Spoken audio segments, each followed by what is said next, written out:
know there's a whole lot of trouble coming. The cotton killers never I saw you give me the signal, but I don't know if I Stack heels kicking rhythm of social circumcision. I can't close the closet on a shoe box full of We are back live. It's your Bolo Punch Boxing Hour, brought to you by George Rogie Insurance. www.bolopunchboxinghour.com. Streaming to you live as always. Ustream.tv. Nestor Garza Romero, Emil Soto, Popinski Kakabine, Timmy the producer Patterson over at the controls. I'm your host Chris Guzman. Did we enjoy that, or did we enjoy that? Yeah, that's one of the best interviews we've done in a long time. Paulie Malignaggi. I love talking to him, and he's a little fired up, and he wanted to get his voice out there, and hopefully we gave him that chance to put it out there. You know what's cool? The guy's had mics in his face for a week. Didn't it seem like he kind of threw some nuggets at us that weren't part of the package? Like, you know, if you got a Paulie Malignaggi interview this week, there were 5 or 6 things that you know he was going to say. He wanted to defend his decision to say those things. He wanted to talk about the fight. He wanted to talk about the decision. He wanted this, that, and the other. But we took him in some directions that I guarantee other commentators and show hosts, writers or anything. What? Or writers or anybody. Yeah, I guarantee. Any media outlet may not take it the same way we took it, but I mean, Paulie's still going to give them stuff that he didn't give us as well. I mean, that's just. I'm just saying. I felt like it was very personalized. It wasn't.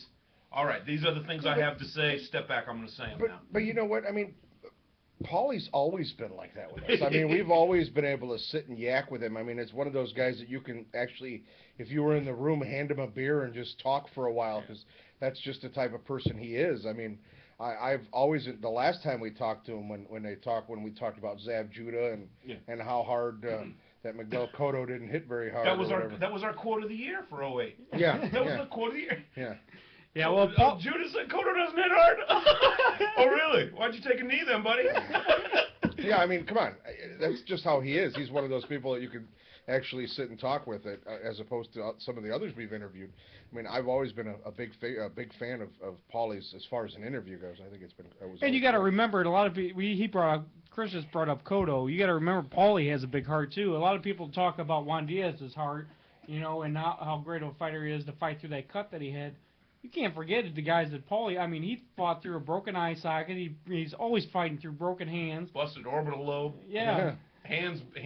Broken ribs. Yeah, he's fought through many different injuries and continued out. I mean, and with biggest punchers, you know, in the ring. He's just one of those guys with just a huge heart, and he's tough as nails. And I don't understand why he doesn't have as many televised fights as a lot of fighters do. I mean, if there's a Paulie Malignaggi fight on, I'm watching it. Oh, of course. I can't even remember the first fight I saw him in, and I was really let down when I saw he was only getting the Philip Endos and the Ngojus. Yeah. And having to fight them more than once when he was beating them soundly the first time. Yeah. It's like there was about a year and a half where they just plucked him out of the rankings and said, we're going to put you in this package, and you need to fight these guys that a few people have heard of but aren't exactly, you know, household names. Yeah. Because you lost against you know, Ricky Hatton, you lost against Cotto. He says he fought Cotto better than he fought Ricky Hatton. He did. That was a very close fight. He almost beat Cotto. Yeah. And if he probably wouldn't have, his orbital bone or whatever ended up getting broke, he probably would have won that fight. Oh, that was back when Cotto was breaking everybody's bones. Cotto was a beast then. And you know what? He's only one loss. And that is disputed because, you know, by the way, have you been watching this, what is it, Assault in the Ring? Manos de Quickcrete. How often does Nestor get an awesome line? Not often enough. This Assault in the Ring HBO thing that they're doing. Yeah. Where they're talking about the Louis Resto fight. When he no, actually I haven't caught that. Oh my God! Yeah, set that TiVo, dude. Set it. Yeah, there's a great link that starts showing it on our website. It doesn't show the whole video, but it shows a couple minutes of the highlights on it. If you watch that, you just said minute and a half. You're like, Man, when's it on? I want a T-bone. Yeah, you know what? Everyone come to my house on Sunday. I've got it. We'll just watch it. We'll just grill out. Assuming it stops raining, for God's sake. We're doing No. our NFL draft on Sunday. I've built. Fantasy football. I've built my ark. I'm ready to go. Oh, okay. And I'm going to kill the last 2 Oh, mosquitoes. okay. Well, anyway. Timmy, how can our listeners get in touch with us tonight, man? Hit us up on the hotline, 219-743-9743. Yahoo Instant Messenger is up and running. But don't use that, guys. Get in the chat room, man. The chat room is where it's at, We're man. going to cancel that anyway. Yeah, we're done with that. Today's the last day I'm bringing that up. No, keep bringing it up. Also say, and I've got a mailbox if you want to write something down. Yeah, this is my address, you know. I'll leave the window open if you have carrier pigeons. No problem. No problem. This segment brought to you by Union Park, Chicago. That is at 228 South Racine in downtown Chicago. Yeah, we enjoyed some fine treats out there right before the fights. Yes. Well, actually, between the press conference and the Between the press conference and the fight. Wait, let me get this straight. What? Last week you guys talked about how, the press conference, now we're not going to be able to go to Union Park. Obviously, you made time to get over to Union Park for dinner. We did find time. and we visited with Brad Court. Brad's a great guy. And Brad's he's representing Mike Mallow right now, who's Love Mike Mallow. Another great interview. I put him in the same category as Paulie Malignaggi. He gave Mike Mallow his chance to get back in the ring, and it sounds like Mike Mallow's re-signed with Don King, so he's back and training down in Florida. I believe he said Fort Lauderdale. I can't even say it. Lauderdale. There we go. Pumpkin Ale. Airedale. Yeah. Airedale. What breed of dog is a long? But, You're down in Fort Airedale.